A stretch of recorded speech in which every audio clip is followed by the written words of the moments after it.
അസ്സലാമു അലൈക്കും വറഹ്മത്തുള്ളാഹി വബറകാതുഹു. ഒന്നാം ക്ലാസ്സിലെ വിദ്യാർത്ഥികൾക്കൊക്കെ സുഖം തന്നെയല്ലേ? ഇന്ന് നമുക്ക് പുതിയൊരു പാഠമാണ് പഠിക്കാനുള്ളത്. ഇതുവരെ നമ്മൾ അദബുൻ പഠിച്ചു, ആ പഠിച്ചു, ഇബറുൻ പഠിച്ചു, ഈ പഠിച്ചു, ഉമ്മുൻ പഠിച്ചു, ഊ പഠിച്ചു, മഹദുൻ പഠിച്ചു, മാ പഠിച്ചു. ഇനി നമുക്ക് പുതിയൊരു അക്ഷരം പഠിക്കാം.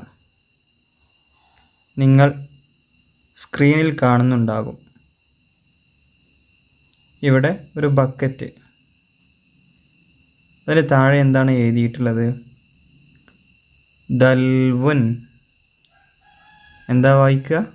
ദൽവുൻ. ദ എന്ന അക്ഷരമാണ് അവിടെ കൊടുത്തിട്ടുള്ളത്. ദ, ദൽവുൻ.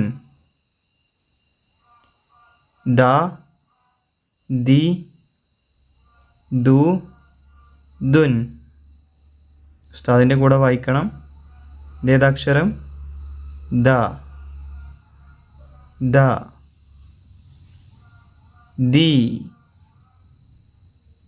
ദി, ദു, ദു, ദുൻ, ദുൻ.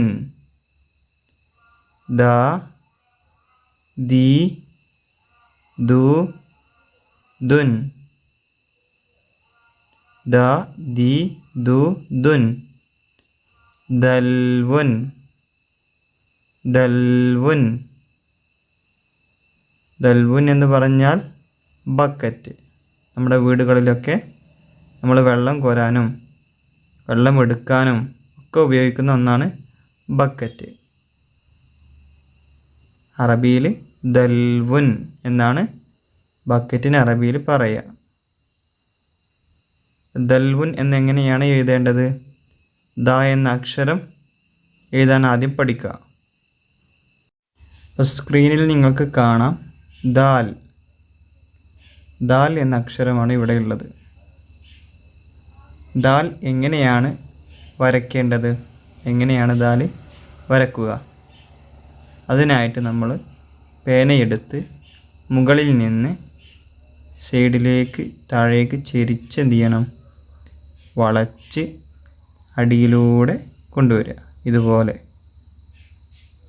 മുകളിൽ നിന്ന് താഴേക്ക് ചെരിച്ച് വളച്ച് കൊണ്ടുവരിക. ഈ രൂപത്തിലാണ് ദാൽ എന്ന അക്ഷരം എഴുതുക. ഈ ദാലിൻ്റെ മുകളിൽ ഫതഹ് ഇട്ട് കൊടുത്താൽ ദ.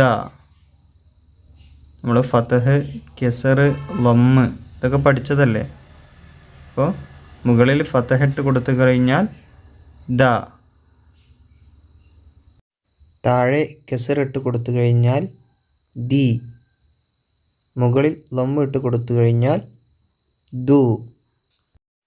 ഇതുപോലെ വൃത്തിയായിട്ട് എല്ലാവരും നോട്ട് ബുക്കിലേക്ക് എഴുതിയെടുക്കണം.